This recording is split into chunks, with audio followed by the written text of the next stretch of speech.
किसान मजदूर संगठन के राष्ट्रीय अध्यक्ष ठाकुर पूरन सिंह ने कहा कि हमारे देश के कुछ दलाल प्रवृत्ति के लोग बेरोजगार युवकों को बहला फुसला कर अच्छा पैकेज दिलाने के नाम पर दूसरे देशों में भेज रहे हैं और उनको मरने की स्थिति में छोड़ रहे हैं। हमारे बेरोजगार बच्चों को दलाल अच्छे पैकेज का लालच देकर रूस भेज रहे हैं। वहां रूस के कुछ लोग कुछ दिनों की ट्रेनिंग देकर सेना के नाम पर शामिल कर युद्ध की आग में झोंक देते हैं, जिसमें हमारे सैकड़ों बच्चे मारे जा रहे हैं। उनके शव को भी लाखों रुपए खर्च करके अपने देश के पीड़ित परिवारों को भेज रहे हैं। देखिए, बहुत गंभीर विषय पे आज ये प्रेस कॉन्फ्रेंस है।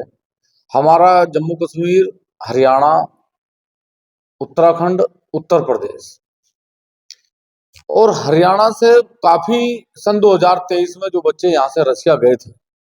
तो जो बच्चे रसिया गए, रसिया से उन बच्चों को कुछ जो हमारे हिंदुस्तान के भाई हैं, जो हमारे दलाल कह लो उनके द्वारा इन बच्चों को एक लालच दिया गया कि भाई तुम्हें 52 लाख रुपए या 55 लाख रुपए एक तनख्वाह दी जाएगी, तुम्हारा पैकेज होगा, तुम्हें 2-2.5 लाख रुपए महीना ऐसे बका के, और इन लोगों को यहाँ से रूस ले जाया गया। जब ये रूस गए तो रूस जाने के बाद इन्हें कहा कि तुम्हें सिक्योरिटी गार्ड की नौकरी दी जाएगी या तुम्हें बंकर में काम करने का वो दिया जाएगा, और फिर लगभग 10 से 15 दिन की इनकी ट्रेनिंग करवाई गई। इन्होंने जब भी बच्चों ने पूछा कि भाई हमारी ट्रेनिंग मतलब क्यों करवाई जा रही, तो उन्होंने कहा कि आत्मरक्षा के लिए आपकी ट्रेनिंग करवाई जा रही, और फिर इन बच्चों को युद्ध में झोंक दिया गया। रूस की तरफ से इन्हें युद्ध में भेजा गया, और ये बच्चे क्योंकि अनट्रेंड थे, इसलिए वो बच्चे वहां काफी संख्या में मारे गए, जिनकी लगभग 4 से 5 डेड बॉडी यहाँ भारत में लाई भी गई। दुर्भाग्य ये है कि भारत सरकार डेड बॉडी लाई, भारत सरकार को ये पता भी है कि बच्चे मारे जा रहे हैं, उन्हें ये भी पता है कि हमारे पास 62 बच्चों की फिलहाल वर्तमान में 1-1.5 महीने पहले लिस्ट थी सरकार के पास। हमारे जो विदेश मंत्री हैं जयशंकर जी, उनके पास 62 बच्चों की लिस्ट उस समय थी। इन लोगों ने एक दिन का प्रदर्शन परमिशन लेके जंतर मंतर पर करा, और लगातार ये सभी माननीय मुख्यमंत्री जी हरियाणा हो चाहे यहाँ के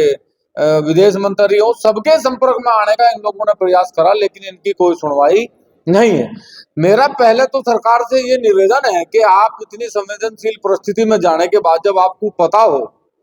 जब ये 2 महीने पहले मेरे पास गए थे तो हमने एक बात ये रखी थी कि 5 दिसंबर को रूस के राष्ट्रपति पुतिन यहाँ आए थे, तो मैंने उस समय इन्हें एक बात ये जरूर कही थी कि हम पानीपत से एक यात्रा की शुरुआत करेंगे, और वो 5 दिन में यात्रा हम दिल्ली लेके जाएंगे 5 दिसंबर को, और कहेंगे कि भाई आज रूस के राष्ट्रपति भी और भारत के प्रधानमंत्री भी ये बैठ के तय करें कि हमारे बच्चे भारत लौट के आवेंगे या नहीं आवेंगे, और आवेंगे तो क्या वो ताबूत में आवेंगे जिस ताबूत में अब तक 5 डेड बॉडी आ चुकी। उन पे बाकायदा जब वो आई तो रूस की वर्दी थी, रूस का फ्लैग था, तो ये तो साबित हो चुका कि वो वहां सेना में है। लेकिन वो अब इस परिस्थिति में है कि एक बच्चे के बारे में यदि मैं फिलहाल वर्तमान में बताऊं, तो उस बच्चे ने लगातार वो बात कर रहा है, उसे ये पता है कि मेरा बंकर है, एक रूस का जो सैनिक उसके साथ था वो मारा गया, उसकी एक टांग फ्रैक्चर है, लेकिन उसके बाद भी लगातार उसे काम करवाया जा रहा। तो ये जो भारत के विदेश मंत्री हैं या हमारे आदरणीय प्रधानमंत्री हैं, उन्हें इन परिवारों के साथ मिलके इन परिवारों से सूचना लेके और वहां के गृह मंत्री से या विदेश मंत्री से बात करके वो बच्चे सकुशल वापस आने चाहिए। ये एक छोटी घटना नहीं है, 62 परिवारों का बच्चों का बिछोड़ना और उनसे किसी प्रकार की कोई बात ना होना, ये सरकार की फेलियर है। तो हमारा सरकार से आग्रह है कि ये 62 लोग या इससे ज्यादा भी लोग हो सकते हैं, कुछ बच्चे जैसे मैं अभी आप इससे भाई से अपना एक बार चर्चा करना, ये वहां से वापस आए, और ऐसे न जाने कितने बच्चे हैं जो वहां फंसे हुए हैं और मौत के मुंह में आज की तारीख में हुए हैं। तो मेरा सरकार, हरियाणा सरकार, माननीय मुख्यमंत्री जी से निवेदन है कि वो अपने लोगों के जो हरियाणा के हमारे भाई हैं वो उनसे संपर्क करें, और संपर्क करके वो वहां गृह मंत्रालय में भी और विदेश मंत्रालय में भी उनकी लिस्ट जारी करके उन बच्चों को वापस लाने का प्रयास करें। यही अहम मुद्दे के लिए आज आप सब लोगों को बुलाया गया था कि आपके माध्यम से ये बात हमारी भारत सरकार और राज्य सरकार हरियाणा तक पहुंचे। बच्चे टोटल गए कितने थे वहां? बच्चे तो बहुत हैं जी, लेकिन फिलहाल जैसे जैसे पता लग रहा, पहले बच्चों को पता लगा कि 27 बच्चे हैं, इन्होंने एक ग्रुप बनाया, ग्रुप में फिर पता लगा कि 52 बच्चे हैं। लेकिन जब ये इन बच्चों की लिस्ट लेके विदेश मंत्रालय गए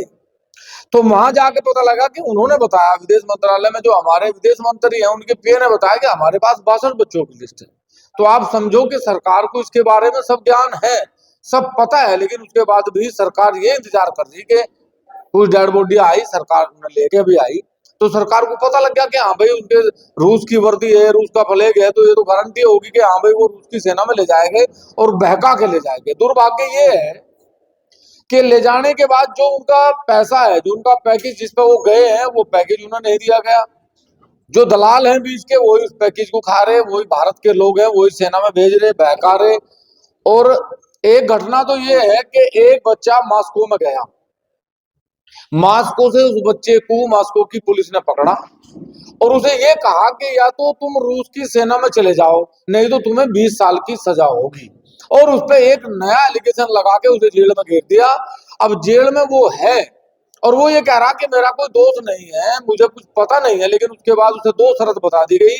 कि या तो तुम्हें जेल में रहना पड़ेगा या तुम्हें रूस की सेना में जाना पड़ेगा। तो ऐसे भी हमारे बच्चों को जबरदस्ती जेल में भी डाल के डरा के उन्हें रूस की सेना में भेजा जाता। आप कह रहे हैं कि 62 बच्चे उत्तराखंड से भी है, जम्मू कश्मीर से भी है, उत्तर प्रदेश से भी है, राजस्थान से भी है। कितनी उम्र है? लेकिन मैं दुर्भाग्य ये समझता हूँ कि सरकार को पता लगने के बाद, डेड बॉडी आने के बाद भी सरकार यदि इस पे विचार नहीं कर रही तो ये दुर्भाग्यपूर्ण।